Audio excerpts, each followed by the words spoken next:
Vande Mataram. Network 10 आप देख रहे हैं, साथ आपके मैं हूं मनीषा शर्मा और हमारे खास कार्यक्रम रिपोर्टर लाइव में आपका बहुत बहुत स्वागत है। और हमारे खास कार्यक्रम रिपोर्टर लाइव में हमारे हर इलाके से और हर राज्यों से रिपोर्टर्स और संवाददाता हमारे साथ जुड़ते हैं, जो बताते हैं कि आज की महत्वपूर्ण खबरें क्या हैं और आज दिन भर में क्या कुछ बड़ा और खास रहने वाला है। और इसी चर्चा की शुरुआत कर लेते हैं। दिल्ली से हमारे सहयोगी और संवाददाता अजय चौहान हमारे साथ लाइव जुड़े हुए, सीधा उनका रुख करते हैं और ये जानने की कोशिश करेंगे अजय कि आज दिल्ली में खबरों के लिहाज से कितना कुछ महत्वपूर्ण और क्या कुछ बड़ा रहेगा। मनीषा, अगर बात करें दिल्ली की, तो दिल्ली में आज जिस तरीके से मौसम जो 2 दिन से लगातार धुंध और बारिश का था, लेकिन आज दिल्ली के अंदर चुपती हुई धूप, यानी आज मौसम साफ है और कड़कड़ी धूप भी निकले, यानी जो ठंड का महसूस किया जा रहा था वो कहीं ना कहीं दिल्ली वासियों को आज राहत देने की बात कर रहा है। अगर हम दूसरी बड़ी बात करें तो आज 9:45 एक भूकंप आया, जो केंद्र का अफगानिस्तान बताया जाता, क्योंकि जम्मू कश्मीर इसको ज्यादा दिखा था, लेकिन दिल्ली की एनसीआर, नोएडा, आसपास में सभी में जब तक 15 से 20 सेकंड तक महसूस किया गया, यानी पूरी दिल्ली के आसपास में जो भूकंप था काफी तब था। तो अभी कोई माल और नुकसान का कोई महसूस नहीं हुआ था। तो अगर तीसरी बड़ी बड़ी खबर बात करें तो दिल्ली के अंदर यानी सोमवार से 9वीं और 12वीं क्लास के जो स्कूल है वो खोले जाएंगे, लेकिन उसमें एक और शर्त रखेगी, स्कूल के अंदर किस तरह से जो ट्रेवल्स के माध्यम से ये प्राइवेट सेक्टर की जो बसें हैं उनको मांगा गया है कि अगर स्कूल में बच्चे भेजे जाएं तो उनको किस हिसाब से भेजा जाए। तो कहीं ना कहीं मनीष से इस पर चर्चा की जा रही है और अब देखना होगा कि 7 तारीख को किस तरह से स्कूल खोले जाएंगे। ठीक है अजय, इन तमाम खबरों पर अपनी नज़र बनाकर रखिएगा और आगे भी आपसे जानकारी लेते रहेंगे। और उत्तर प्रदेश के लखनऊ से हमारे संवाददाता प्रदीप आनंद श्रीवास्तव हमारे साथ लाइव जुड़े हुए, सीधा उनका रुख कर लेते हैं। प्रदीप, आज पूरे राज्य में, उत्तर प्रदेश में, बड़े सूबे में क्या कुछ खबरों के लिहाज से महत्वपूर्ण रहेगा और किन बड़ी खबरों पर आज पूरे दिन नेटवर्क 10 की नजरें बनी रहेंगी? देखिए मनीषा, अगर बात करें तो कुछ प्रमुख खबरें हैं जिनको मैं सिलसिलेवार बताना चाहूँगा, क्योंकि आज उत्तर प्रदेश में तमाम बड़े दिग्गज जो है अपने चुनावी दौरे को जो है पूरा करने जा रहे हैं। अगर हम बात करें तो आज चंद्रशेखर आज़ाद का जो है चुनावी दौरा है, 2 जिलों में, खतौली में और एक और जिला है, 2 जिलों में जो है धुआंधार प्रचार करेंगे। इसके अलावा अगर बात करें तो मुख्तार अब्बास नकवी जो केंद्र के मंत्री हैं वो आज नोएडा दौरे पर हैं। इसके बाद अगर हम बात करें तो मुरादाबाद में जो है जेपी नड्डा आज चुनावी प्रचार करेंगे। इसके अलावा अगर हम बात करें तो रक्षा मंत्री राजनाथ सिंह मथुरा में आज जो है पार्टी के लिए जो है वोट मांगेंगे। इसके बाद अगर हम देखें तो अखिलेश यादव की आज जो है राष्ट्रीय लोकदल के साथ एक संयुक्त कॉन्फ्रेंस है अलीगढ़ में 12:30 बजे। इसके अलावा मुख्यमंत्री योगी आदित्यनाथ शामली और मुजफ्फरनगर में रहेंगे। तो ये राजनीतिक हलचल है, राजनीतिक सरगर्मियां हैं जो मैंने सिलसिलेवार बताई। इसके अलावा अगर हम देखें तो उत्तर प्रदेश में जो चुनावी सरगर्मी है, बहुजन समाज पार्टी ने आज अपने प्रत्याशियों की घोषणा की है। अगर हम देखें तो बहुजन समाज पार्टी ने जिस तरह से प्रत्याशियों की घोषणा की है, गोरखपुर से ख्वाजा मोइनुद्दीन को उतारा है। वहीं अगर हम देखें तो संत कबीर नगर में अपने पुराने प्रत्याशियों को ही उसने टिकट दिया है। और अगर हम देखें तो कुशीनगर जिले में 6 सीटों पर जो है बहुजन समाज पार्टी ने प्रत्याशियों को उतारा है। हालांकि गोरखपुर में समाजवादी पार्टी से अभी कोई बहुत जो है किसी प्रत्याशी के नाम की घोषणा नहीं पाई है। इसके अलावा एक सबसे बड़ी बात यह है कि आज योगी आदित्यनाथ ने अपने गृह क्षेत्र गोरखपुर के मोहद्दीपुर गुरुद्वारा स्थित जो गोपाल मंदिर है वहां पर दर्शन पूजन किया है। फिर उसके बाद उन्होंने जो वहां के स्थानीय लोग हैं डोर टू डोर प्रचार अभियान जो है उनके माध्यम से किया है। फिर उसके बाद वो शामली के लिए निकले हैं। तो आज ये 5-6 बड़ी खबरें हैं जिस पर आज नेटवर्क 10 की नजर है। जी प्रदीप, लेकिन जिस तरीके से आपने बताया कि आज पश्चिमांचल के दौरे पर यहाँ पर तमाम यूपी के जो दिग्गज हैं, या फिर यूं कहें कि प्रदेश में जो बीजेपी की टॉप ब्रिगेड है वो रहेगी, चाहे जेपी नड्डा की बात कर ली जाए, रक्षा मंत्री की बात कर ली जाए या फिर खुद मुख्यमंत्री की बात कर ली जाए, यानी कि अपनी जीत को पक्का करने में जुटी हुई है इस वक्त पश्चिमांचल की अगर हम बात करें तो बीजेपी। देखिए, अगर हम बात करें तो निश्चित रूप से बीजेपी तो पश्चिम को जीतने में लगी ही हुई है, लेकिन उसके अलावा अगर हम विपक्ष की बात करें तो विपक्ष भी बहुत ही मजबूती के साथ जो है पश्चिमी उत्तर प्रदेश को साधने में लगा हुआ है। हमको ये दर्शकों को ये जरूरी है जानना कि देखिए, जो पश्चिमी उत्तर प्रदेश है वहां पर जाट की जो स्थिति है वो किंग मेकर की भूमिका में होते हैं और जाटों पर ही सबकी नजर है। आज अलीगढ़ में मनीषा अगर बात करें तो आज अलीगढ़ में जयंत चौधरी और जो अखिलेश यादव की प्रेस कॉन्फ्रेंस है वो स्पेशली जाटों के लिए है। तो कहीं ना कहीं से पश्चिमी उत्तर प्रदेश को जीतने की तैयारी में सारे दल लगे हुए हैं। हर दल कर रहा है प्रदीप, चाहे वो साथ समाजवादी पार्टी और आरएलडी का गठबंधन हो, चाहे बसपा हो या फिर खुद कांग्रेस या फिर बीजेपी हो, हर दल जाट समुदाय को लुभाने और उनके बीच में अपनी पकड़ को बरकरार और मजबूत करने में जुटा हुआ है। क्योंकि हमने देखा कि 2017 में जिस तरीके से सरकार बहुमत के साथ लौटी थी, तो कहीं ना कहीं इस समुदाय का एक बहुत बड़ा योगदान रहा था बीजेपी के लिए। देखिए, हम बिल्कुल बिल्कुल जिस भारतीय जनता पार्टी को पश्चिमी उत्तर प्रदेश में सिर्फ 3 सीटें मिलती थी, उस भारतीय जनता पार्टी को पश्चिमी उत्तर प्रदेश में जो 2017 का चुनाव था उसमें 100 के आसपास में सीटें मिली थी और यह अपने आप में बहुत बड़ी उपलब्धि थी। सिर्फ पूर्वी उत्तर प्रदेश और पश्चिमी उत्तर प्रदेश के सीटों पर जो है भारतीय जनता पार्टी ने सरकार बनाई थी। इस बार स्थितियां थोड़ी बदली हुई हैं। किसान आंदोलन है, तमाम ऐसे मुद्दे हैं जिन पर भारतीय जनता पार्टी घिरती हुई नजर आ रही थी। लेकिन बीच में जब अमित शाह ने जाटों से मुलाकात की, जाटों की समस्याओं को सुना, तो अब जाट हैं वो बीजेपी की तरफ आकर्षित तो जरूर हुए हैं, लेकिन वो आकर्षण वोट में कितना बदल पाएगा ये आने वाला वक्त बताएगा। दूसरी अभी भी ये सवाल है कि कहीं ना कहीं कितना ऐसा समुदाय है, कितना ये जो जाट समुदाय है वो पूरी तरीके से बीजेपी के समर्थन में आ चुका है या नहीं आया है, इस पर कहीं ना कहीं संशय बना हुआ है। क्या बीजेपी अपने कामयाब हो पाई है कहीं ना कहीं जाट समुदाय को अपने पाले में वापस करने के लिए, या किसान को अपने पाले में वापस करने के लिए?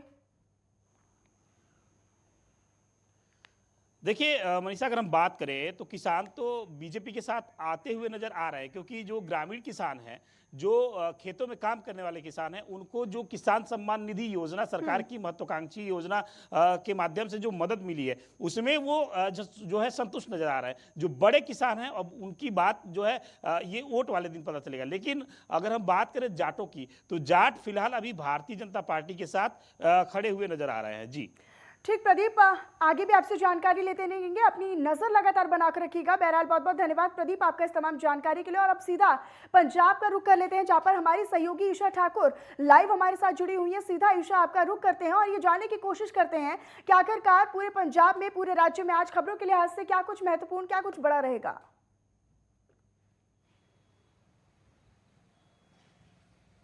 बिल्कुल मनीषा, अगर हम पंजाब की बात करें, महज 15 दिन रह चुके हैं यहाँ पर वोटिंग के लिए।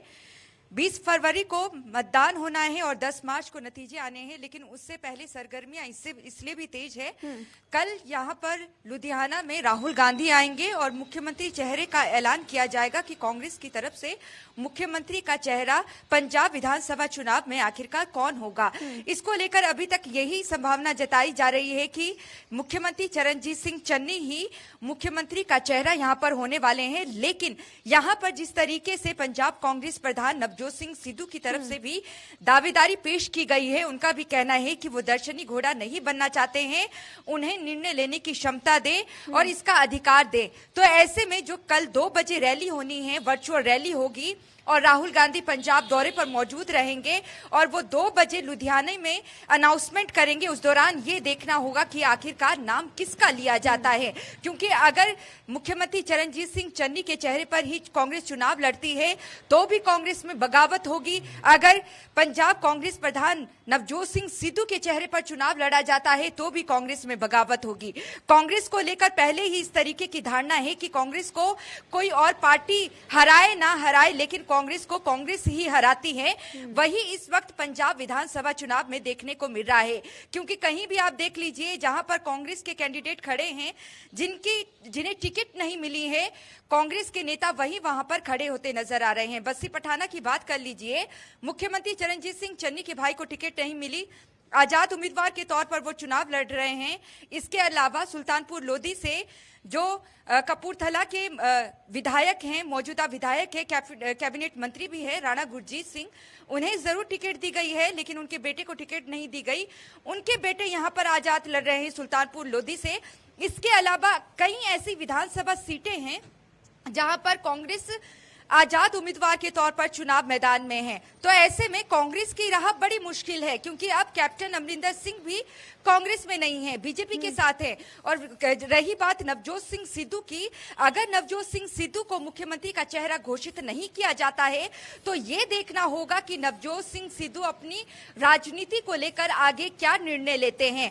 यहां पर अगर बात करें बीजेपी की, क्योंकि लंबे समय तक बीजेपी के साथ जुड़े थे नवजोत सिंह सिद्धू, जब 2014 में लोकसभा चुनाव में अमृतसर से उन्हें टिकट नहीं दी गई, उनकी जगह अरुण जेटली को चुनाव मैदान में उतारा गया, वो नाराज हो गए थे और उसके बाद उन्होंने बीजेपी से नाता तोड़ दिया था। लेकिन यहां पर एक बड़ा बयान गजेंद्र सिंह शेखावत जो कि केंद्रीय मंत्री हैं उनकी तरफ से दिया गया है। उनका कहना है नवजोत सिंह सिद्धू को बहुत कुछ भारतीय जनता पार्टी ने दिया, लेकिन अब नवजोत सिंह सिद्धू के लिए भारतीय जनता पार्टी के सभी दरवाजे बंद हैं। और इसी तरीके से आम आदमी पार्टी भी कह रही है। तो ऐसे में कल का जो निर्णय होगा राहुल गांधी का, वो देखने वाला होगा। इसके अलावा देखिए, अगर हम बात करें बीजेपी की, पहली बार ऐसा हो रहा है मनीषा कि पंजाब विधानसभा चुनाव में बीजेपी 73 सीटों पर चुनाव लड़ने जा रही हो। 117 विधानसभा सीटें हैं पंजाब में, जिसमें से 73 सीटों पर बीजेपी चुनाव लड़ने जा रही है। बाकी बची सीटों की अगर बात करें, वहां पर कैप्टन अमरिंदर सिंह की पंजाब लोक कांग्रेस पार्टी और सुखदेव ढींडसा की जो पार्टी है शिरोमणि अकाली दल संयुक्त, वो चुनाव लड़ेगी। यानी कि गठबंधन के तौर पर ये चुनाव लड़ने जा रहे हैं। और 11 सूत्रीय एजेंडे की कल घोषणा भी की गई कि क्या क्या वो ऐसे चुनावी वादे हैं जो पंजाब की जनता के साथ वो करने वाले हैं। तो ऐसे में जो मेन मैनिफेस्टो है बीजेपी का और एनडीए का, खासकर गठबंधन का, 2 या 3 दिनों के भीतर आने वाला है। और प्रधानमंत्री नरेंद्र मोदी खुद यहाँ पर चुनाव प्रचार में उतरने वाले हैं। तो ऐसे में बीजेपी ने भी अपनी ताल ठोक दी है। चुनाव को लेकर अगर अभी तक हम बात करें, जिस तरीके से सभी राजनीतिक पार्टियां इस वक्त डटी हुई है कि किसी तरीके से सत्ता में काबिज हुआ जाए। कांग्रेस का क्या होगा, क्योंकि कांग्रेस खुद को नुकसान ऐसा पहुंचा सकती है, ऐसा भी लग रहा है। क्योंकि आने वाले चुनाव में जिस तरीके से तनातनी देखी जा रही है खुद की पार्टी में, कांग्रेस की पार्टी में, चाहे वो चरणजीत सिंह चन्नी और सिद्धू की बात कर ली जाए या फिर किसी और की बात कर ली जाए, कांग्रेस में खुद में कहीं ना कहीं संवाद का जो अभाव है वो हर पल नजर आता है और हर वक्त ये देखने को मिलता है। ईशा, अपनी नजर लगातार बनाकर रखिएगा, आगे भी आपसे जानकारी लेते रहेंगे। बहरहाल बहुत बहुत धन्यवाद ईशा आपका इस तमाम जानकारी और अपडेट के लिए। और यहाँ पर रुक रहे एक छोटे से ब्रेक के लिए, लेकिन आप बने रहिएगा नेटवर्क 10 के साथ।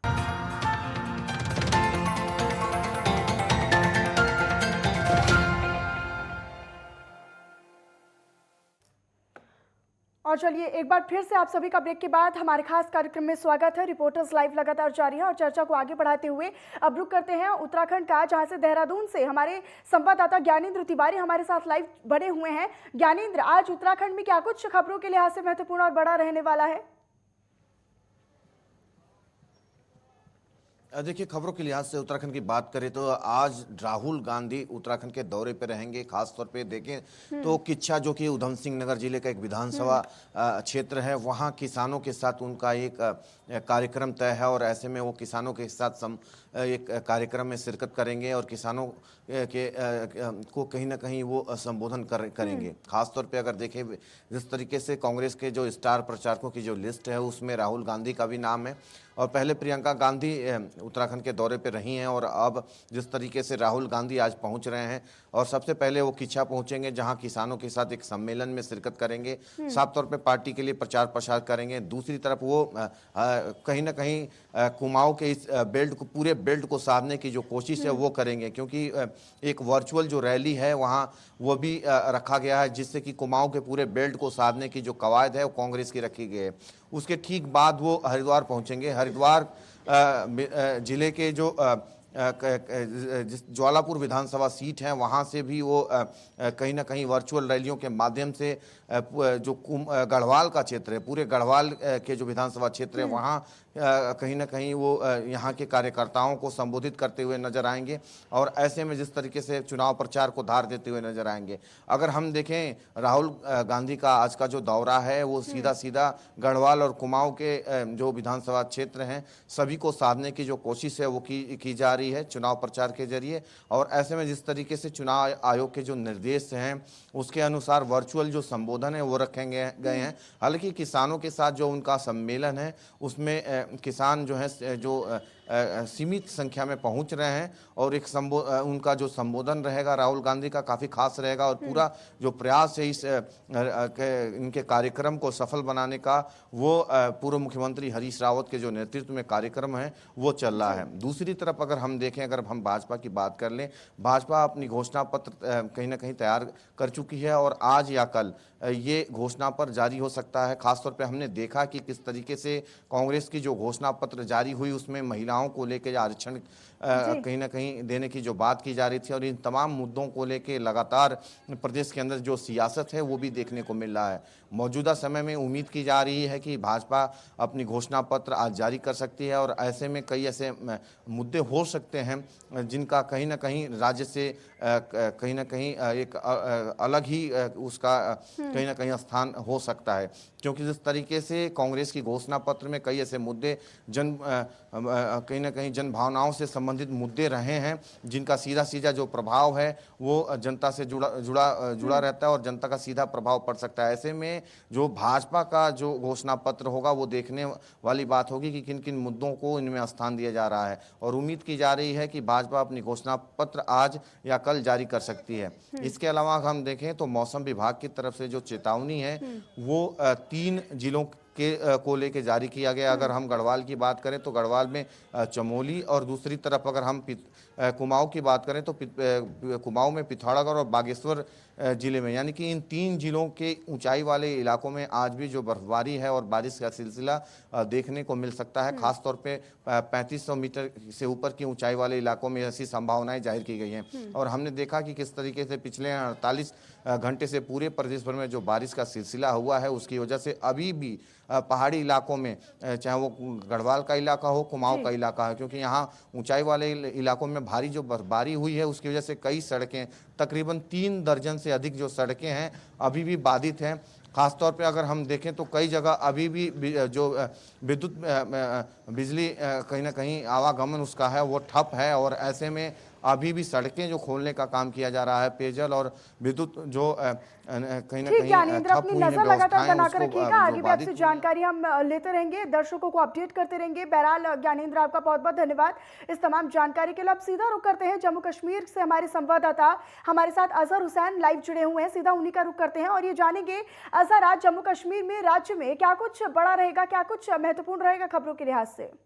अगर हम जम्मू कश्मीर की बात करें तो सबसे पहले हम सेंट्रल कश्मीर श्रीनगर की बात करें तो श्रीनगर में जो है आज जो मिडनाइट में एक इनकाउंटर पेश आया जिसमें जो 2 मिलिटेंट जो है हलाक हो गए हैं। तो बताया जाता है कि पुलिस को इतला मिली थी कि सेंट्रल कश्मीर के जो एक गुंजान इलाका माना जाता है तो वहां पे जो है फोर्सेस को इतला मिली थी कि वहां पे कुछ मिलिटेंट छुपे हुए थे। तो बाद में सिक्योरिटी फोर्सेस ने एक सर्च अभियान चलाया तो जिसके तहत जो है मिलिटेंट्स के कॉन्टैक्ट्स हो गए। तो ये जो ऑपरेशन है ये एक मुठभेड़ में फिर जो है कन्वर्ट हो गया। हालांकि जो जिस मकान में ये फंसे थे वो एक नया मकान था, उसमें कोई रह नहीं रहा था, लेकिन रात में जो है रात में ये इनकाउंटर पेश आया और रात में ही ये खत्म हो गया। तो बाद में जो सुबह पता चला कि उनके तहवील से, जो पुलिस ने भी अपने ट्वीट में बताया कि उनके तहवील में एक पिस्टल और कुछ राउंड जो है वो भी बरामद किए गए। हालांकि जो दोनों मिलिटेंट है टीआरएफ से ताल्लुक रखते हैं और दोनों मिलिटेंट को जो है लोकल बताया जाता है। ये सबसे बड़ी खबर जम्मू कश्मीर से है। और दूसरी खबर की अगर हम बात करें मौसम के हवाले से तो मौसम में जो है जम्मू कश्मीर के लोग, खासकर कश्मीर वादी के लोगों ने आज राहत की सांस ली। आज सुबह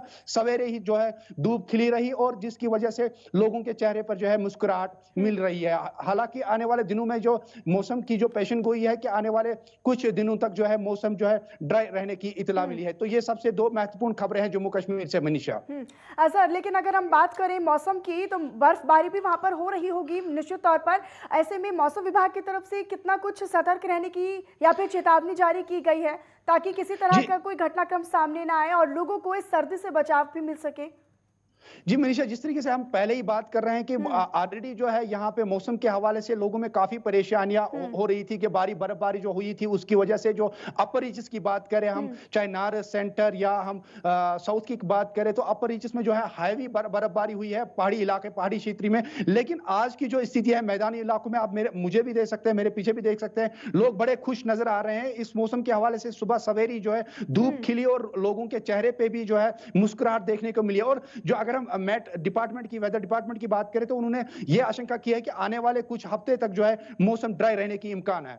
जी मनीषा। लेकिन अजहर, ऐसी भी जानकारी मिली थी, हमने अपने दर्शकों को भी वो जानकारी दी थी कि किस तरीके से सुरक्षा बलों और आतंकियों के बीच में मुठभेड़ हुई थी, जिनकी एक आतंकी की शिनाख्त हो गई थी लेकिन दूसरे की जारी थी। क्या उसके बारे में कोई ताज़ा अपडेट्स आपके पास?